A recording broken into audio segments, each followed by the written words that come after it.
Microphone check 212. Ladies and gentlemen, welcome back to It's the Bearded Man podcast with your favorite, the world's favorite beard man, Bobby. We in the building. We at episode 39, which means we're one episode from number 40.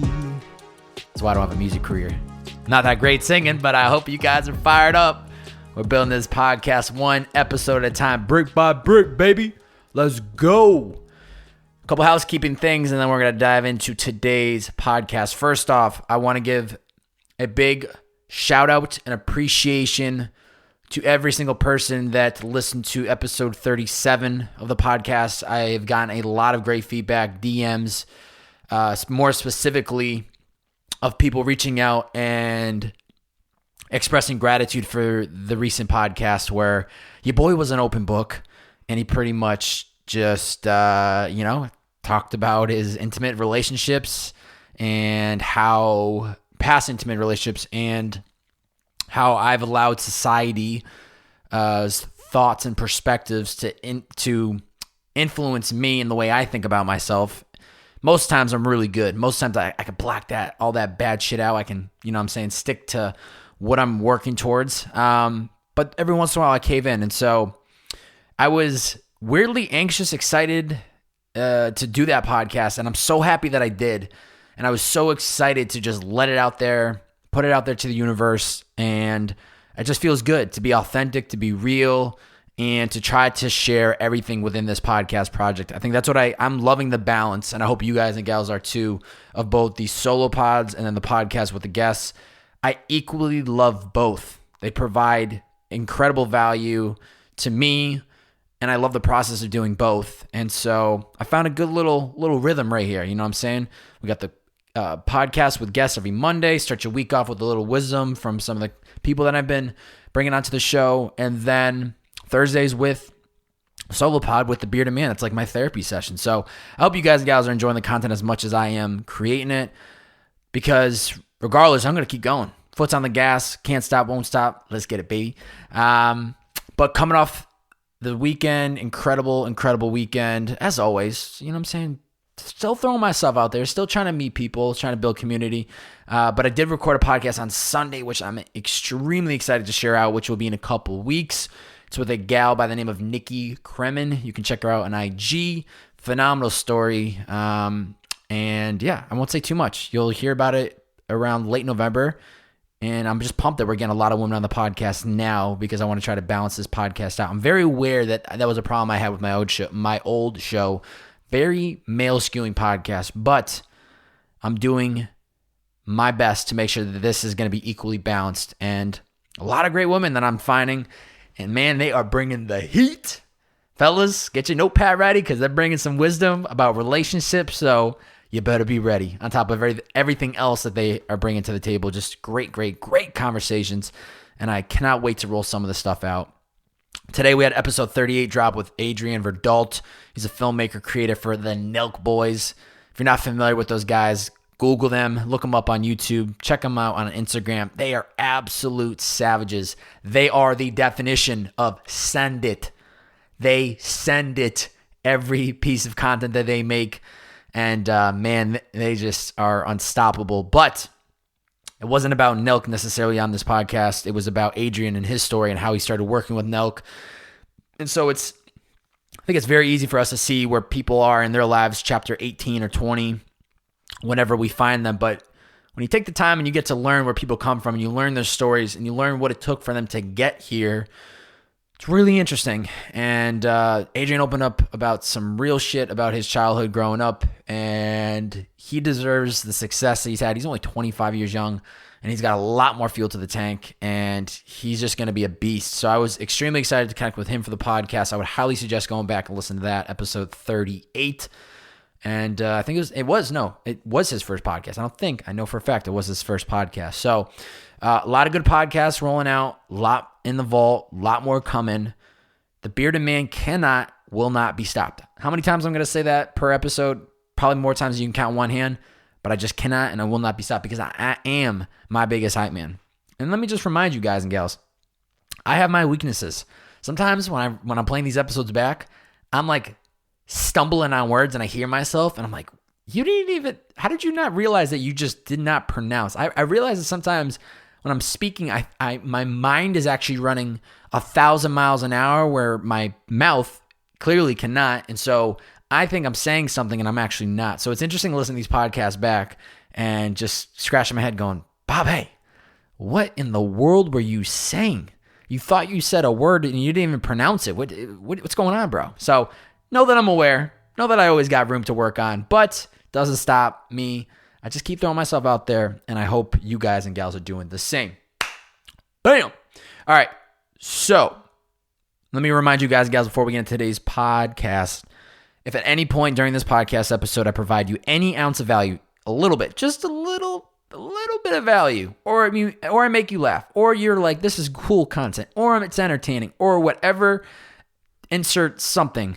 If you enjoy it, all that I ask is please screenshot these episodes, post it to your IG story, tag me at Bob-A, B-O, 3 B's, 4 A's, and a Y. Share it out with the world. Tell them why you're listening to this podcast and let them know. I know I'm like a broken record. I keep repeating yourself. Every single episode, Beard Man. We get it. Post the freaking podcast on your IG story. Do it. I need y'all to do it. This is how we grow this podcast organically. We're not putting any ads behind this. We're not doing anything except organic growth. So thank you to those out there who are doing it, or if you left a review on iTunes, whatever you're doing, thank you so much. And if you're just listening, I appreciate that as well. So once again, any value, screenshot, post your IG story, tag me at Bob-A, B-O, 3 B's, 4 A's, and a Y. And that's it. Today's topic, working a 9-to-5. Let's take that. Let's actually dial that back. Today's topic, how working a 9-to-5 job has positively changed my life. I record these every Monday night, as you guys and gals might know. When you listen to these podcasts, I always give shout out to the past weekend. It's Monday, blah, blah, blah. Just so happens that when this comes out, it is October 29th, Thursday, which marks the 1-year anniversary of the Bearded Man working at Liquid I.V. Let's give it a round of applause, ladies and gentlemen. Clap it up. Even if you're in public right now, just give a little light golf clap. The Bearded Man has made it 1 year at Liquid I.V. Let's go. And we have so much to uncover and talk about today because without a doubt, if you pay attention to me on social media or you've been listening to any of these pieces of content in the last couple months, you've seen how fortunate I am to have this incredible role with Liquid I.V. and how much positivity it's brought into my life. And so it, without a doubt, has changed my life for the better. Let me just say this.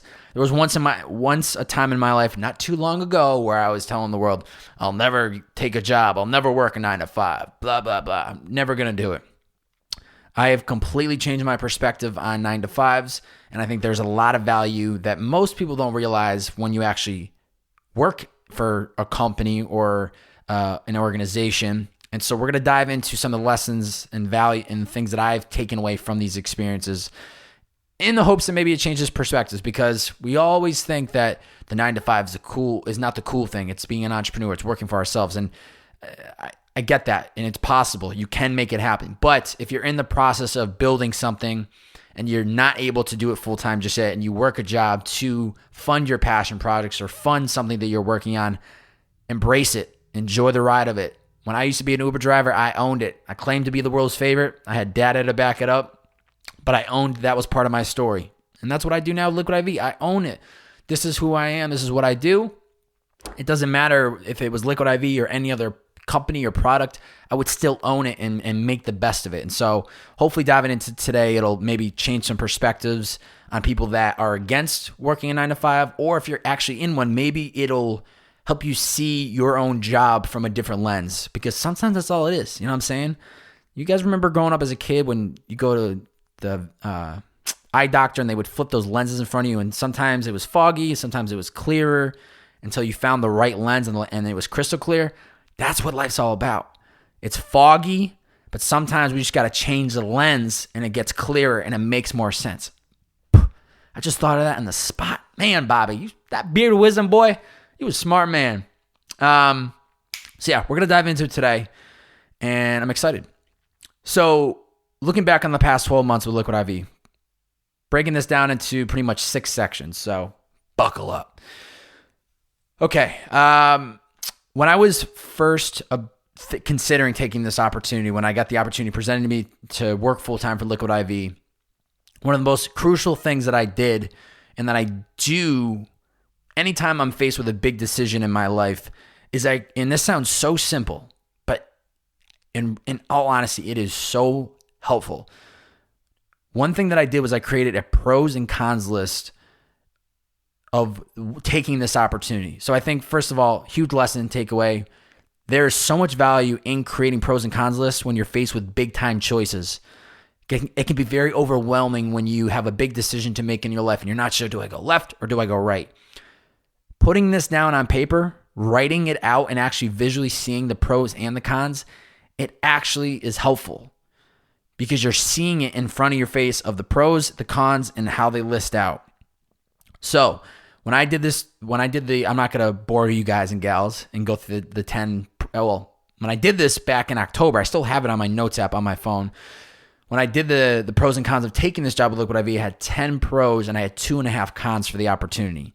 So it was very easy for me to say, yes, 10 outweigh the 2.5, you got to take it. But I always agree that you can override if it makes sense.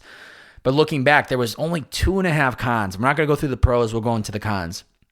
One of the cons that I saw was that my content wasn't going to be my top priority anymore, which is purpose in the youth. I had to pretty much put that on the back burner, and I was going to have to reprioritize Liquid I.V as my number one focus. So that was kind of something tough that I had to consider. Number 2 was that my weekday schedule flexibility was no longer my control, right? I used to drive Uber full time. I worked when I wanted. I built my own schedule. But taking this job, I knew you don't control your time anymore, bearded man. It's out the door. And then the other half con was that I was going to have to commute to and from the office, which at the time was 37 miles. This doesn't seem like a lot, but in LA time, it was about 45 minutes inbound in the morning and then about an hour and 15 on the way back. And I counted that as a half con because I knew if I take this job at Liquid I.V, I'm eventually going to have to move, which I did back in mid-January. So to me, it was a no-brainer. I was already kind of getting burnt out with Purpose in the Youth. I was already planning to put the project on pause. So I looking at the pros and cons, I go, this is a no-brainer, bearded man. You got to take it. It was an incredible opportunity, which we'll get into in a second. I was going to be working for essentially somebody that I had met through podcasting who I really admired, and the company and the product and the give back mission, everything just checked off the box like, you got to do it, you got to do it, you got to do it. So I took the job and I never looked back. Create pros and cons lists when you have big decisions in your life. It is very helpful to visually see it. And even if the pros outweigh the cons or the cons outweigh the pros, doesn't necessarily mean you have to follow this formula. For me, it was the pros clearly outweighed the cons.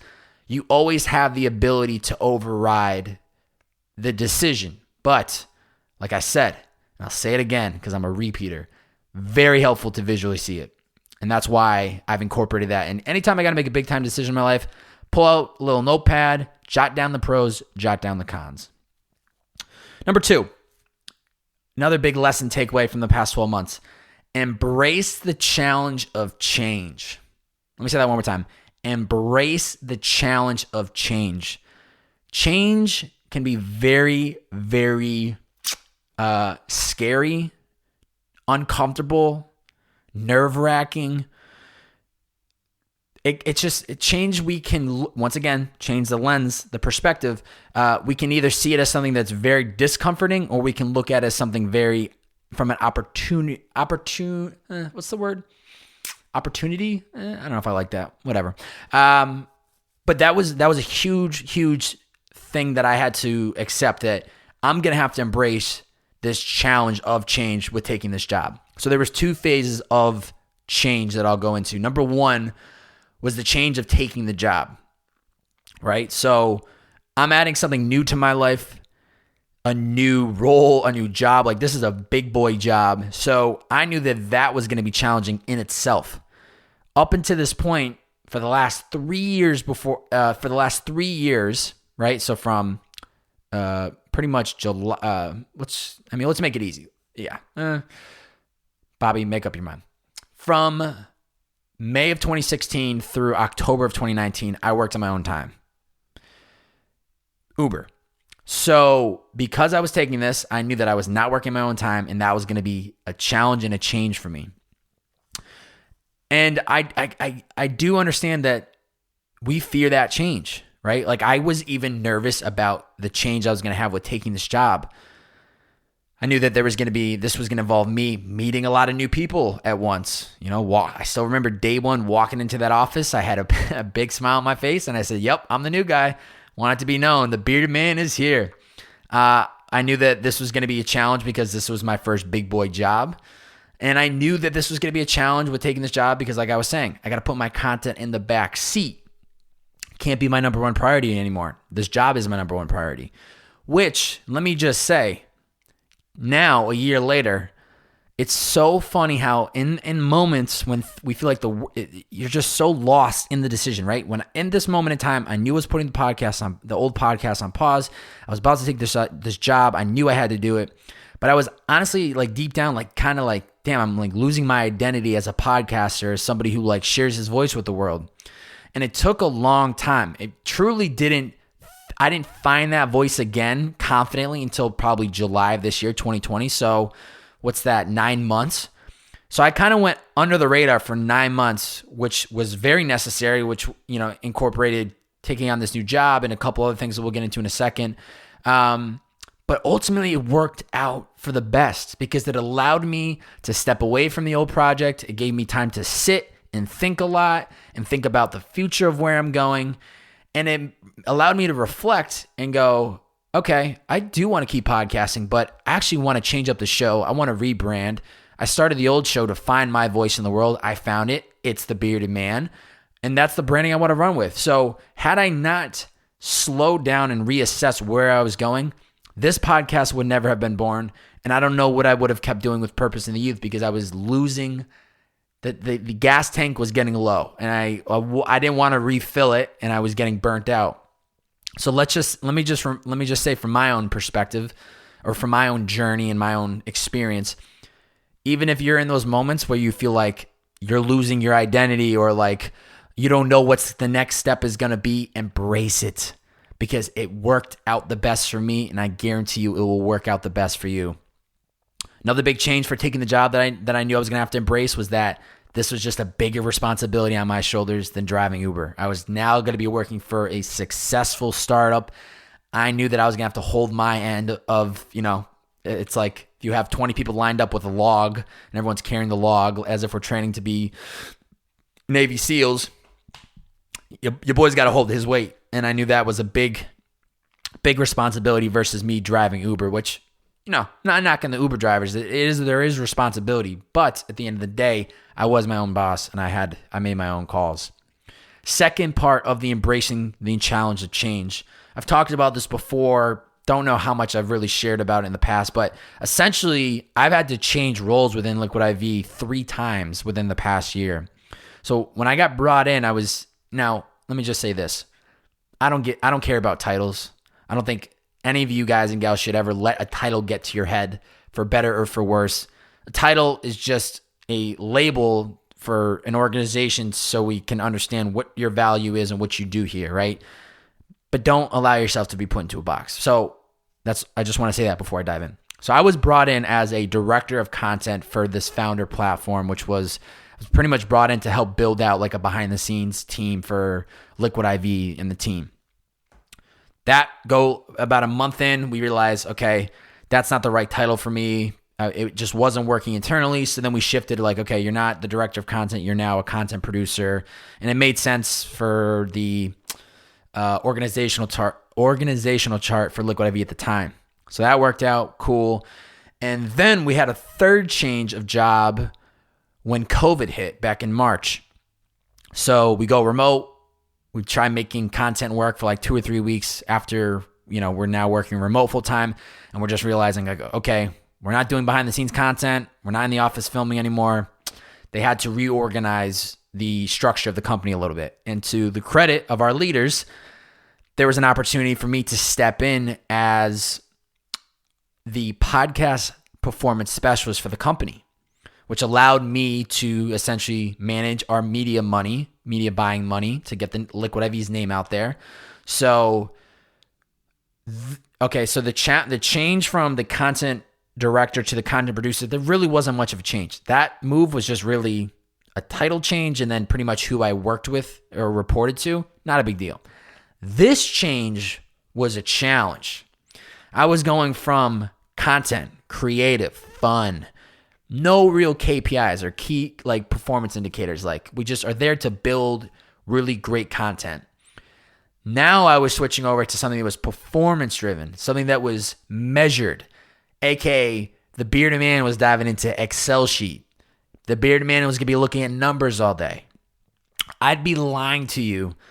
Now, when I was told, hey, Bob, hey, we're going to switch you into this podcast role. We think you would do great. We know you have the creative experience of being the most slept on podcast in the world. They didn't actually say that, but we'll just act like they did. You have the creative experience. We think it'd be great if we put you in the buying experience from the business standpoint, and we're seeing a lot of great progress for the company. How do you feel about this? Blah, blah, blah. I said, to me, it was like, cool, let's do it. Sounds great. Whatever you guys, honestly, at that point when COVID was hitting and I knew there was a lot of change happening in the world, that's another thing that I had kind of learned through a book called The Surrender Experiment. You just surrender to things that happen in your life. I could tell that from the executive team, this is something, I think they, would have made it work if I said, I don't want to do it, but they were very much, I believed in them. If they saw it and they believed in me, then I trusted their expertise because they're the ones they're running the show. So me switching into this role was a shift at the time. It was scary. I had to essentially learn the entire business side of podcasting. I had to get on board with our agency that we work with that helps us manage our money. I had to sharpen my Excel skills. I had to really attack my fear of numbers head on because that's part of the role. I was measuring results and I was going to have these targets that I had to hit. And even in those first couple meetings that I had with some of our VP of sales, I would remember getting off these calls and I would feel very fortunate. I had members of our Liquid I.V team that were there to help me and onboard me into the role. But very early on, I was anxious and nervous because I was getting asked questions that I did not have the answers to, and I had no idea what they were talking about. And so I kept telling myself, fortunately I had team members around me that were encouraging me, but I was just like, wow, I have so much to learn. And now 6 months later, looking back, I'm like, I can't believe it's now I know the role and I still have a lot to learn, but I'm a much more experienced podcast performance specialist than I was then. But man, oh man, I would be lying if I didn't tell you I was nervous when I had those first couple meetings because they were asking me questions. I had no idea. What they were talking about, but I learned. And so I think this is a great way to look at change and the challenge of it from a positive lens. Change equals discomfort, and discomfort equals growth. Change is always going to make us uncomfortable. Most times when there's a change in our life, and no matter what area of your life, it's probably going to make us a little uncomfortable, but it is in the discomfort when we really grow, when we really push ourselves and we make ourselves adjust and we're out of our norm. We're not in our routine anymore. We now have to figure out something new, and it kind of adds a little spark to life because you're like, I have no idea where this road's taking me, but I got to figure it out, and I'm just trying to learn on the fly. So I would say surrender to wherever the path takes you and embrace the challenge of change. Just remember, change equals discomfort and discomfort equals growth. Woo. Yeah, baby. Yeah. Past 12 months, look what I mean. Third thing, boom. Business World Lessons 101. There's a lot of lessons that we're going into today, so I hope you guys are enjoying this. Business World Lessons 101. Leading up to this job with Liquid I.V, I definitely would pat myself on the back for running Purpose in the Youth, the old podcast, from a very business standpoint and professionalism, the way I communicated through email, the way I would do my research beforehand, the way I would send people Google Cal invites with all the information about where to go, where to park, blah, blah, blah, from the actual production of, having a the bedroom studio, from, I did my best to run it as professional as possible. So I will say that was something I learned a lot from.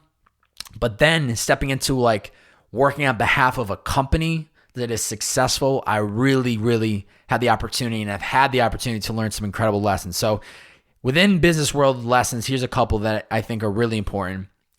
Communication skills are crucial, ladies and gentlemen. Keep it short, simple, and sweet. Once in a while, I get these emails, and it is a 5-paragraph essay, and I'm not even somebody that gets a ton of emails inbound, but I've done this game of trying to get somebody's attention when I used to do these cold emails from podcasting, and I learned early on, you don't want to provide all the information up front. You want to give them a little trailer, get them interested to commit to the movie, and then give them all the juice. So that's what I would do when I was reaching out to guests for podcasting. And so I'm seeing it today in the business emails that I communicate. It's always better just to keep it short, simple, and sweet. And if people ask for details or context, then provide it. But especially on those first initial emails, keep it bluff, as we call it here at Liquid I.V, bluff. Bottom line up front, keep it short, simple, and sweet. Number 2 of business world lessons, I would say patience for the process is necessary. We have to understand that people are busy. It takes longer than you think. Deals in the business world take so much longer than I ever anticipated. We see big deals that happen that maybe come across in the headlines, or for instance, let's speak on the Liquid I.V Unilever deal, where Liquid I.V and Unilever announced on September 1 of this year that the company was getting acquired by Unilever, and I think it pretty much closed up at the end of September, maybe October 1st. And so we hear about it, but I would guess, and I don't even know the true length, but I believe that was behind the scenes for probably, I don't know, my guess, 10 months, maybe 12. Business transactions and deals, especially depending on the magnitude of it, it takes a long time. And we have to just accept that there's a lot of crossing those T's and a lot of dotting those I's. So people are busy, more busier than you expect. So be patient with people in the process of communicating, and wait at least 1 full week before you follow up. I've had people hit me up and then 2 days later follow up. The only time I would say is crucial to doing that 2-day follow-up is if it's something that's very timely and you need the answer immediately, or it's somebody that you're in constant communication with. Especially if it's in that cold email, give it a week. Let it marinate. People are busy. It might not be the best time to reach out. And if you're reaching out 2 days later, they might get annoyed and just not respond. So I'd say patience for the process is necessary in the business world. Number 3 would be within business world, do the work beforehand. It's better to be over prepared. I try to make sure that I'm very aware of my boss's time, and I do as much prep work beforehand as possible. Constantly still getting better at this. I have weekly and bi-weekly meetings with different people, and they're always giving me advice on what they want to see change for the next meeting and for the next meeting. And so I'm constantly just trying to get more sharper and be much more aware of their time, because I know they have a lot on their plate, and I want to make sure that I do as much work as I can beforehand, so that when it's time to meet with them, we are extremely efficient. And that's really something that I give props to Liquid I.V. Their efficiency is why they are such a successful company. Time is money, and Liquid I.V knows how to manage their time. I'll tell you that right now. Also, too, within the do the work beforehand, it makes you look good. It is a fact that you have a good pulse on whatever you're doing for the company or for the business that you work for. You have a good pulse on it so you can speak to it.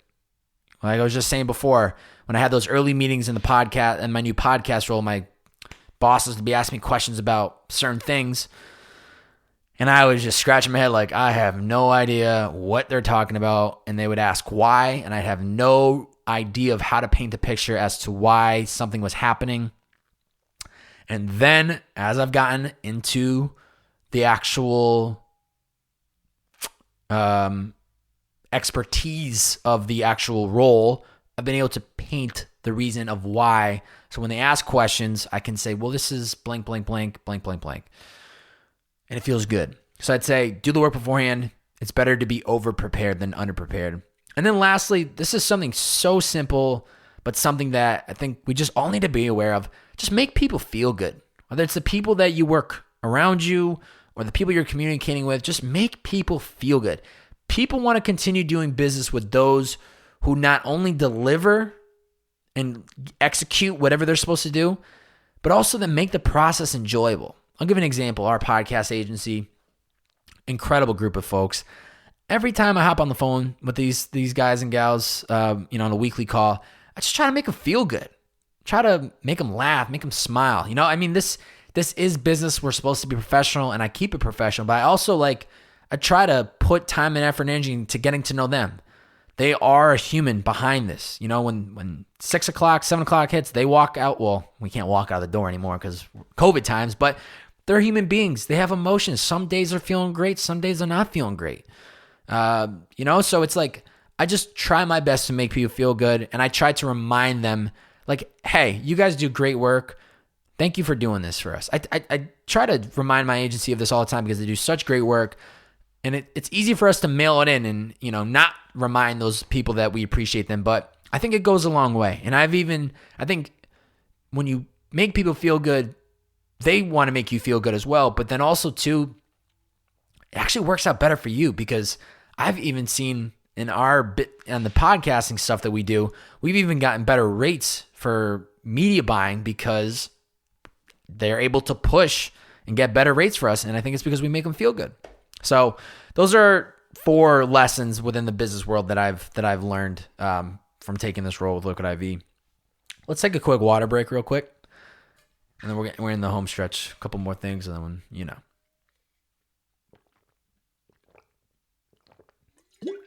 Oh, baby. Nothing better than that high quality water. You feel me, baby? You feel me?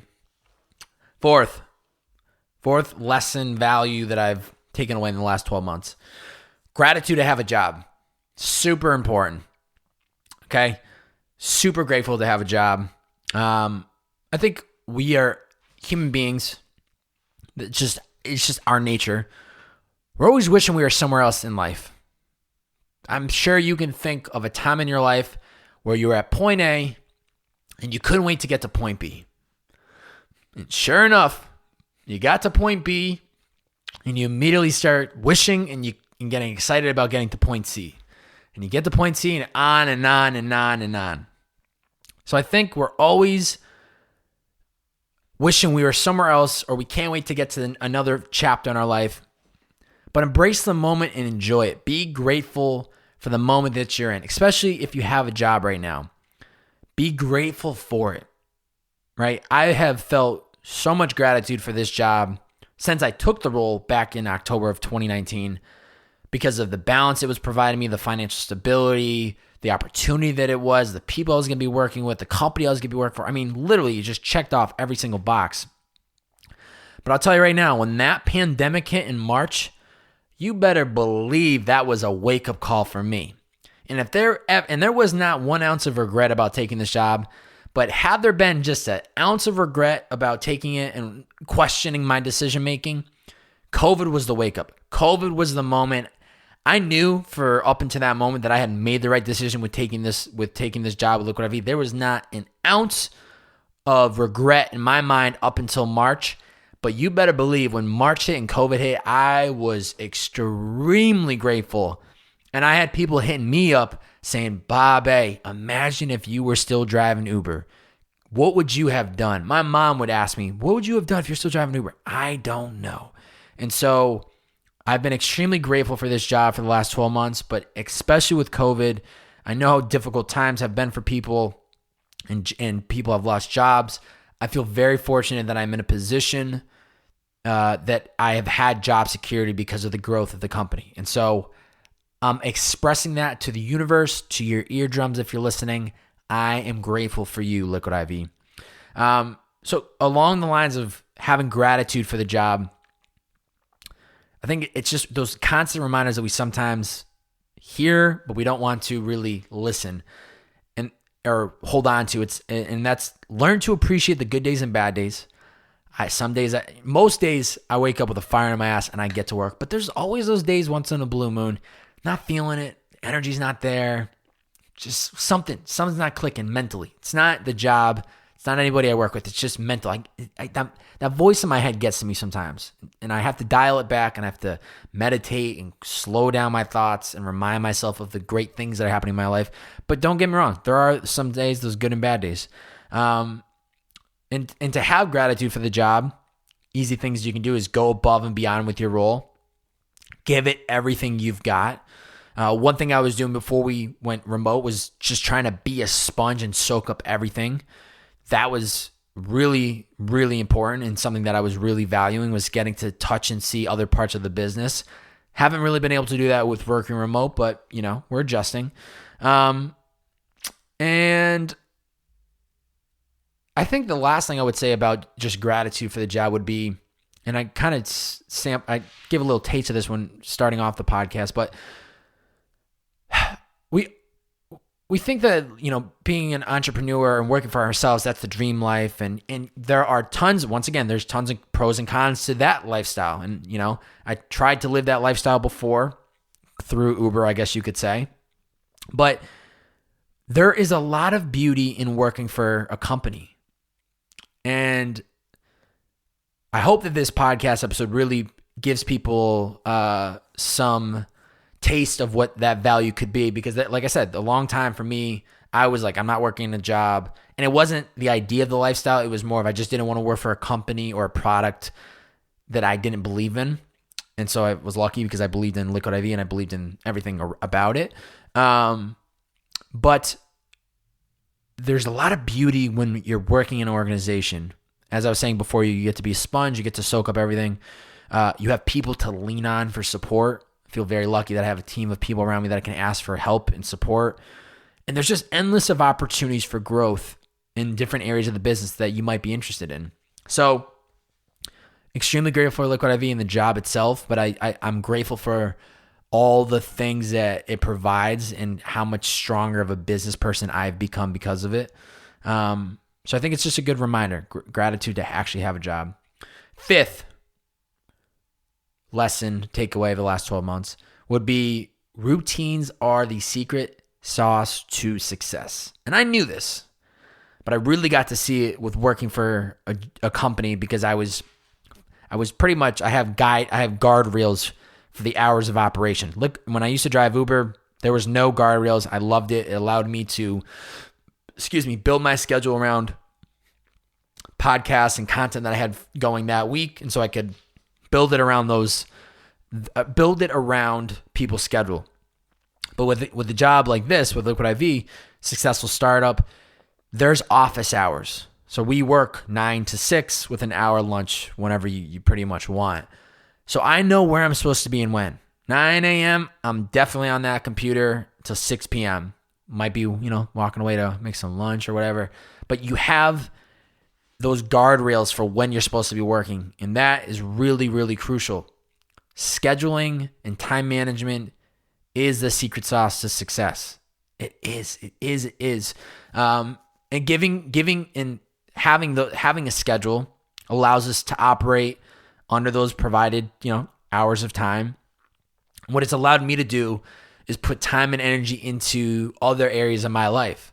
So I know Monday through Friday, 9 to 6, those are my time. Those hours, my mind is focused on business and my career and doing my job to the best of my ability. Outside of those hours, that's when I can change up my schedule a little bit. Like I know from 6:30 till about 9 p.m. on Monday nights, that's when I'm podcasting. I know 6:30 to 9 p.m. on Tuesday nights, that's when I'm editing podcasting. And then, the rest of the schedule kind of gets a little bit adjusted. Sundays for the last couple of weeks from 2 to 4 p.m., I've been podcasting with guests.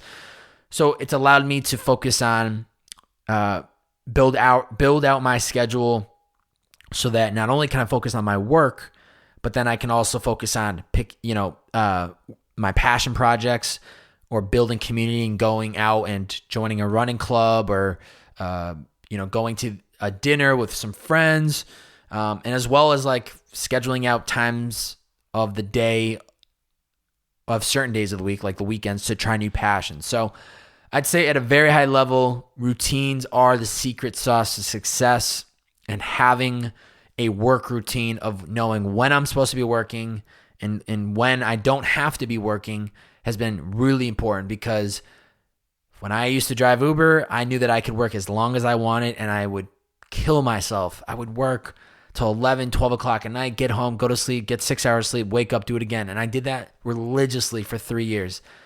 It was more majority. I would say easily 85% of those 3 years was that type of a schedule, 6 to 7 hours of sleep. And now that I have these guardrails on my own time for work, life balance, building community when I work out in the morning, I'm able to allocate 7 to 8 hours of sleep a night, and I can feel it in my body. My body needs it now. So I realized that I neglected sleep for a while, and so these routines are for sure the secret sauce to success. Sixth and final lesson takeaway from like the past 12 months, and I kind of mentioned this a couple minutes ago, but I really wanted to drive this one home because I feel very fortunate. I think this is just part of me. I wouldn't even call it a skill because it's just built into me, but I want to push this out there. And if it's not something that's in you, I think it's a skill that can easily be developed within anyone. And that would be spread positive energy always. Whether it's whether it was when I was working in the office before COVID, whether it's chatting on G-Chat now that we're remote or jumping on Zoom calls, I always try to bring positivity. Or like I was saying before, jumping on these calls with our podcast agency, I try to bring positivity. I try to remind myself these are human beings. Yes, we're here to do a job. Yes, we're here to be professional. Yes, we're here to execute. Yes, we're here to hit our plans. But at the end of the day, these are people. They have feelings. They have emotions. You don't know what they're going through. So no matter what, if you bring some positivity with you, it can never hurt. So I always try to give and push positivity to the people that I work with. And I just want to make people feel good, whether they are above me and they're my superiors, whether they're below me in the sense that they report to me, or whether they're beside me. I just want to push positivity to everybody. I just want people to feel good, because it makes working environments and communities so much more vibrant and so much more happier and so much more positivity. We're here for a short time, ladies and gentlemen. I'm just trying to make the best of this experience and crush my goals and push myself outside the comfort zone and really see my inner potential. But I want to do it while I'm pushing positivity to people around me. So looking back, in the last 12 months, we have some of the biggest lessons and takeaways from working with Liquid I.V. Number one would be creating pros and cons lists when faced with big time choices. That was extremely important with me taking this job with Liquid I.V. Going 10 pros to taking the job, 2.5 cons to not. Easy, no brainer, gotta take it. Number two would be embracing the challenge of change. Two changes that I had to deal with would be, one, the change of taking a job and actually having a big boy job. I knew that was going to be a change. And then two, even once I had the job, I had to change roles within the company multiple times, and I had to embrace that. But as I reminded myself, change equals discomfort, and discomfort equals growth. Number three would be the business world lessons that I learned. Number four would be just the gratitude to have a job. I've been super grateful for the last 12 months, but definitely since March, to be just very fortunate to have financial stability and a job that I really do enjoy. Number five would be routines are the secret sauce to success. And six, and finally, spread positive energy always. It can never hurt you. 2 BMC questions. That's Bearded Man community questions for those that don't know what BMC is. Number one would be from Kevin Papili, my man from college. Shout out to Bentley one time. He said, is live 9 to 5 better or worse when working from home? Kev, great question. Kind of goes back to what I was saying earlier about the pros and cons. There are pros and cons to both. Better working from home. So the only reason I would say Liquid I.V is better working from home is because I am there's no distractions, right? And I'm going to flip this when I go to what I miss about working in office. There is no distractions, so I'm much more efficient, and I get my work done a lot faster.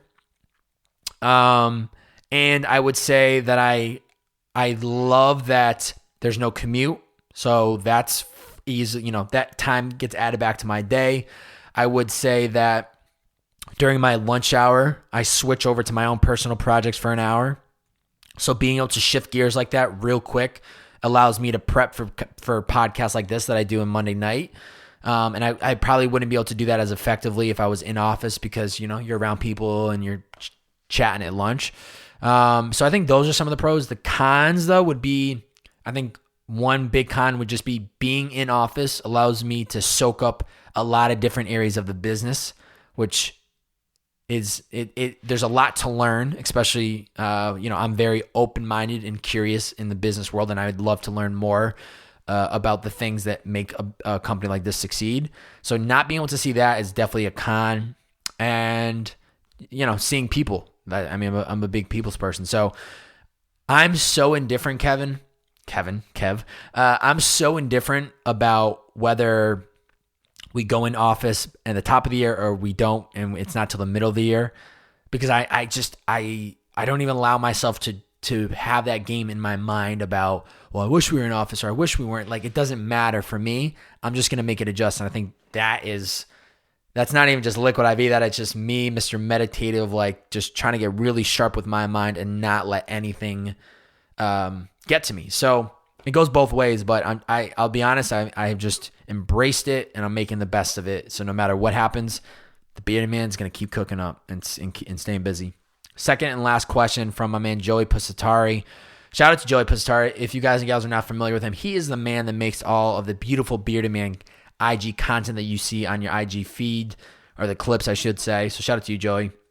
He said, how did you adapt to still continue producing your own content with, taking the job with Liquid IV for the past 12 months? So great question, Joey. I really wasn't producing content heavily until July. And I will say that's part of being able to work from home. Like I was saying, because I'm able to work from home, during lunch, I'll spend an hour and I'll work on a concept like today's podcast. I did all this within an hour, less than an hour, all this notes. And so that way, when 6 o'clock comes, I eat something real quick, and by 6:15, I'm already fired up and I'm in the podcast. There's no misbeat. There's no me walking out to my car, driving home, dealing with traffic. So I can shift gears really quickly. So I think because I'm working from home, I'm able to do this. I'm able to shift gears with a snap of a finger and get into the creative mode.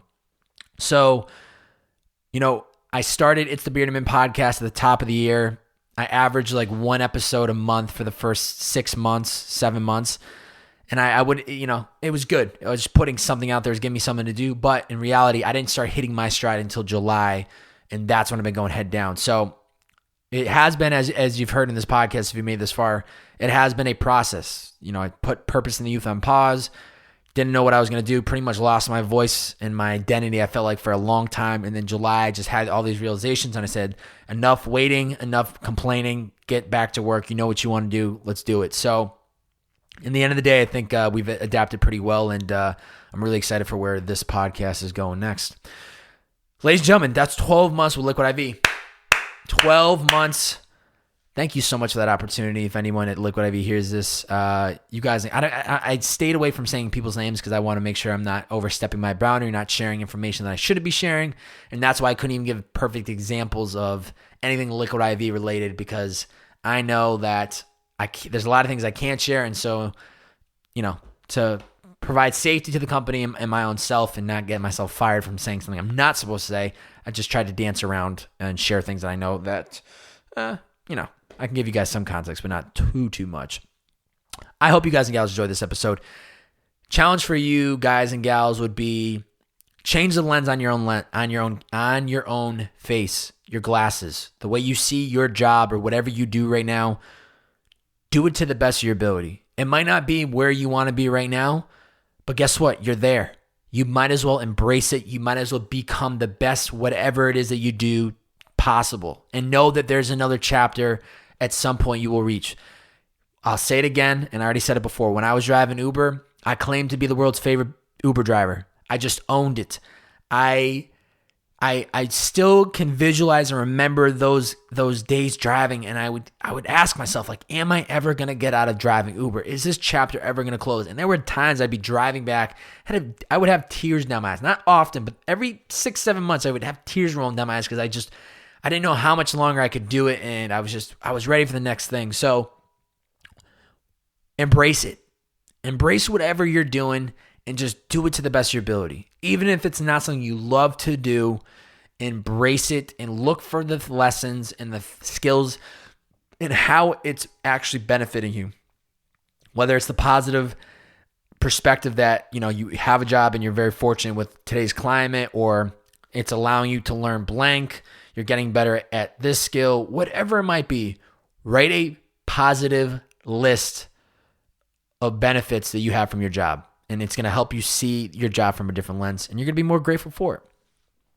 If you guys and gals enjoyed this podcast and you haven't already, please, please, please screenshot this episode, post it to your IG story, tag me at Bob-A, B-O, 3 B's, 4 A's, and a Y, and share it out with the world and tell them why you enjoyed this episode. It means so much. I know I keep hounding y'all, but it really does help grow this project. Screenshot it, post it to your IG story, tag me at Bob-A, B-O, 3 B's, 4 A's, and a Y, and I would greatly, greatly appreciate it. That's episode 39 in the books. We're out of the 30s. We're coming to the 40 at the top of next week on Monday. Liquid I.V, thank you so much for taking the bearded man under your wing. Thank you guys and gals for listening to this podcast and dealing with your favorite bearded man. And we got a lot more content in the way. I keep saying it, but I keep delivering. So I'm going to, keep cooking up that fire. Thank you so much for tuning in. Sending you guys and gals nothing but love and positivity. I posted something on my Instagram last night talking about I wish nothing but the best for people, and I want you guys and gals to chase your dreams. And if you're not where you want to be, keep going.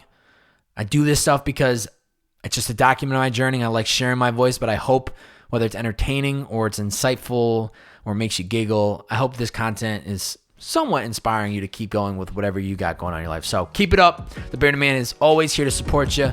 Keep chasing them dreams, baby. We will see you guys and gals soon enough. It is Bob-A, the world's favorite bearded man, signing off. Talk to you soon enough. See ya.